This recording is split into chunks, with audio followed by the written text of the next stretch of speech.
Hi, it's Mike Delsignore. I'm outside the Haverhill District Court, and I want to talk about what happens if you're charged with an OUI offense out of this court. Well, your first court date is going to be arraignment. You're going to enter a not guilty plea. They'll set it down for another date. It's not your trial. So on that arraignment date, we'll get a copy of the report. We'll see what the officer claims happened. And in that report, we'll get a general idea of how the officer would testify if the case went to trial. Trials are a live event. Police officers don't get to read the report. So often how they're going to testify and what the evidence would be in court, whether it's in front of a judge or jury, is going to be different from a strict reading of the police report. Officers, when they write these reports, don't put everything you did correctly in the report. So I'll go over that and I'll say, geez, based on my reading of the report, the officer is going to acknowledge you did A, B, C, D things right. Usually that is, you gave your license without any difficulty. You got out of the car without using it for balance.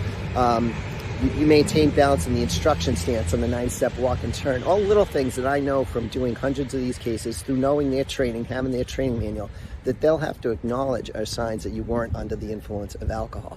So while the report's going to list everything you did wrong, I'm going to create a separate list, which essentially is my cross-examination of the officer to show everything you did right.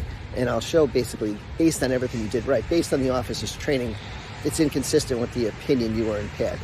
When you call me too, I'll go over the license consequences. How can you get back on the road? Well, if you refuse a breath test, it's a 6-month suspension. It's a first offense. It's a second offense. It'd be 3 years. Third offense, if you have 2 prior convictions, you're looking at a 5-year suspension. So you might want to appeal that suspension to the Registry of Motor Vehicles. You have 15 days to do it.